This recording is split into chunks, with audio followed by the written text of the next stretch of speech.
Fala aí, gente, beleza? Então tá, ó. Galera, é o seguinte, a gente sabe que as fake news, as famosas notícias falsas, elas estão crescendo assim no ritmo assustadoramente grande e contando ainda mais com o fenômeno da pós-verdade, ou seja, muitas vezes você se interessa por uma notícia, não pela veracidade mesmo da notícia, mas porque ela corrobora ou não seus sentimentos. Então, por exemplo, quem é de esquerda vai lá ver o Diário Centro do Mundo, o Brasil 247, etc. E quem é de direita vai ver, sei lá, o blog do Terça Livre, tem o Jornal da Cidade, por exemplo, que passam notícias que não necessariamente têm uma veracidade muito interessante, mas que, como corrobora com a sua opinião, é o que é passado para frente. E claro, isso gera desinformação e está interferindo até mesmo no jogo político. Para quem não sabe, eu recomendo muito o documentário da Netflix chamado Privacidade Hackeada, que ele fala como que essas notícias falsas, como o fenômeno da pós-verdade, onde as emoções têm muito mais peso do que propriamente a veracidade das notícias, interferiram, por exemplo, na eleição do Trump e na eleição do Brexit, na questão do Brexit. Como que funciona? A partir das redes sociais, todas as empresas ali, né, o Facebook, Instagram, etc., através dos seus algoritmos, eles conseguem te conhecer muito bem, porque eles sabem as coisas que você passa direto, as coisas que você para, os links que você entra, as coisas que você curte. Eu sei os testes do BuzzFeed que vocês fazem para saber qual marca de sapato você é, qual menina super poderosa você é, essas coisas, e tudo isso é captação de dados. Eles vão captando esses dados e imagina, eles podem vender para empresas e vender também para estados. Dentro desse contexto, imagina um político que tem a informação que, por exemplo, você é um ambientalista, e aí ele começa a jogar nas suas redes que existe determinado candidato que é muito ruim do ponto de vista ambiental, porque ele fez tal, desmatou não sei quantos % da Amazônia, e tem outro, olha que bonzinho, que ele apoiou uma ONG aí de preservação ambiental. Mesmo que essas notícias sejam falsas, aquilo vai mexer com o seu sentimento e interferir no processo político eleitoral. Isso é nítido que acontece. E a gente sabe que existem blogs, canais de opinião, por exemplo, que passam essa desinformação, que mexe muito com esse fenômeno da pós-verdade. E claro, hoje a gente pode falar que os canais de direita, os canais conservadores, até porque é um político de direita conservador que está no poder, eles estão muito mais em alta. Vem um movimento chamado de Sleep Giants. Na verdade, esse movimento ele não é brasileiro, né? Ele vem lá dos Estados Unidos. Também teve relação com o Steve Bannon, que foi o coordenador de campanha dos Estados Unidos, né, do Trump, que começou a denunciar. Nisso, um jornal online, né, que é o chamado Jornal da Cidade, esse movimento Sleep Giants aqui no Brasil, ele falou assim, o Dell, uma marca de computador, vocês estão anunciando num jornal chamado Jornal da Cidade. Eu particularmente não conhecia, tá? Não é uma referência para mim. Eu já tenho dificuldade em ficar, porque como eu trabalho muito com notícias, atualidades, já é difícil você diferenciar uma fake news de uma notícia verdadeira. Toda vez que eu vejo uma notícia que parece muito bombástica, eu procuro mídias mais tradicionais para saber se efetivamente aquilo reverbera em outras mídias e tal.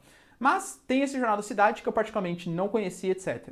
Esse Jornal da Cidade, pelas notícias que eu pesquisei, propaga fake news e propaga desinformação, elegendo, assim, melhorando a imagem do governo Bolsonaro. O senhor tem problema nisso? Claro que não. Eu acredito na liberdade de expressão. Se o cara quer ficar falando um monte de coisa for do governo Bolsonaro, ou do governo Lula, do governo Dilma, do governo FHC, sei lá, o que ele quiser, ele que fale, sem grandes problemas. Só que ele estava desinformando, passando notícias falsas, inclusive com uma notícia falando que todas as urnas brasileiras, elas tinham ligação com as urnas venezuelanas e que tinha a anuência do Dias Toffoli, ou seja, toda a nossa democracia estava sendo controlada por uma grande corporação, é o globalismo e tal. Então eles são pouco adeptos dessa teoria da conspiração. O que esse movimento Sleep Giants fez? Ele foi lá e denunciou para algumas empresas. Banco do Brasil, Dell, existiram outras também, né? Se eu não me engano, foram 6 grandes empresas assim, pesadonas mesmo.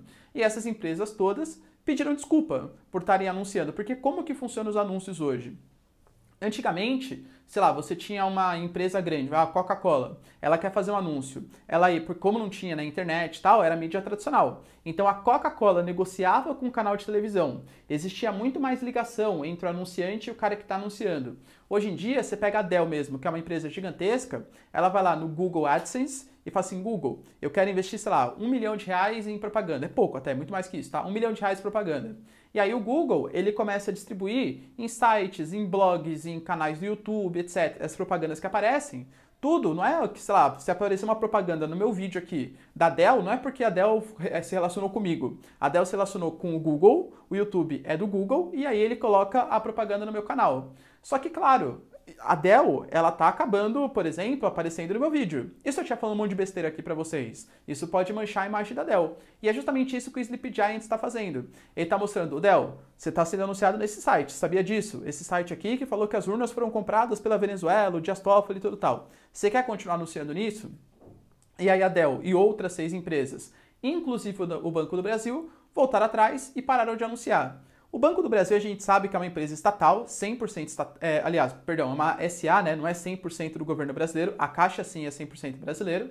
O Banco do Brasil, ele é uma SA, então tem ações na Bolsa de Valores, só que o acionista majoritário, quem controla a maior parte, ainda é o Estado. Como a gente sabe que o Estado brasileiro hoje está sendo controlado pela família Bolsonaro e tal, e esse jornal da cidade, ele faz muita propaganda do governo Bolsonaro, então ele falou assim, não, o Carlos Bolsonaro, né, que é o grande responsável pela comunicação do governo, falou assim, não pode tirar o anúncio de lá, estão querendo boicotar a direita, coisa que vale.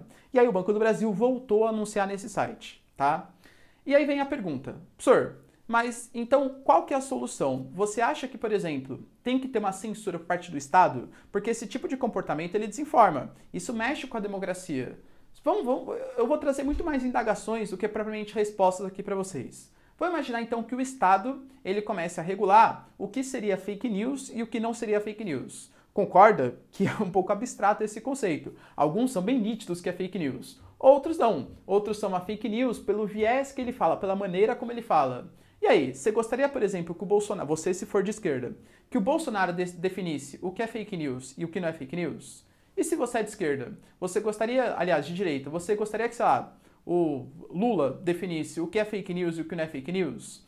Quando a gente tem um jogo político por trás, obviamente vão ter interesses. E dentro desses interesses, o político vai definir para ele coisas que falem bem dele como não fake news, assim como o Bolsonaro fez agora na questão do Jornal da Cidade, assim como a gente sabe que o canal Terça Livre também é influenciado, recebe dinheiro do governo brasileiro no Palácio do Planalto, assim como o Lula também fazia com sites e blogs, a exemplo do Brasil 247, o Diário Centro do Mundo e coisa que valha. Ou seja, é perigoso deixar isso na mão de Estado. Portanto, eu acho aqui super essencial que movimentos como o Sleep Giants surjam para denunciar, para fazer o tipo de denúncia e para avisar as empresas que elas estão financiando sites que, segundo o pensamento deles, desinformam. Ah, professor, mas e sei lá, a Dell gostar do Bolsonaro? Beleza, continua anunciando lá. Acha que vai fazer bem para a marca isso? Continua anunciando. Galera, nessa questão, livre mercado. Se acha que vai fazer bem, anuncia. Ou então, por exemplo, olha só, a sua propaganda, sei lá, Coca-Cola está financiando o Diário Centro do Mundo. Aí vai uma organização conservadora, tem certeza que vocês querem financiar o Diário Centro do Mundo? Aí vai lá, cancela ou continua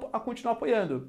Nesse sentido, muito mais do que a censura, penso eu que a prática do boicote, ela se faz muito mais presente, se faz muito mais lógica.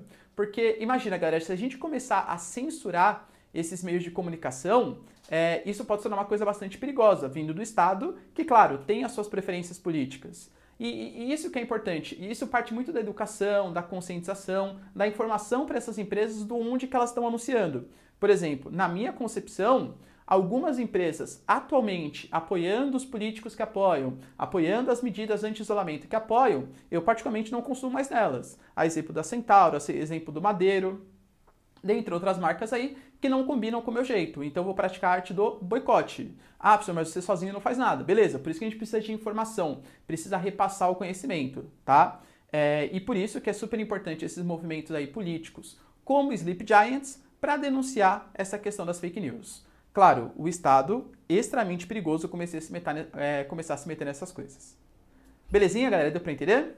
Vocês concordam com a minha opinião? Eu acho que não. O Estado ele tem sim que definir porque ele tem essa capacidade. A gente sabe que existem algumas empresas, mesmo o Google, o Facebook, etc., que já estão começando com as políticas de combate ao que eles consideram fake news. Ah, professor, mas para mim, por exemplo, o Instagram bloqueou o anúncio que o Bolsonaro tinha feito. E eu não concordo. Acho que não era fake news. Então sabe o que tem que vir? Uma outra rede social que aí os conservadores, a galera de direita, os fãs do Bolsonaro, que permita a circulação de informações que o Bolsonaro libere, se não acha que é fake news. Mas tudo na prática da regulação a partir do mercado. Nesse sentido, claro, tá? Não sou libertário ou coisa que valha. Mas nesse sentido, o Estado começar a se meter na informação que pode chegar até você por considerar ou não fake news é extremamente perigoso.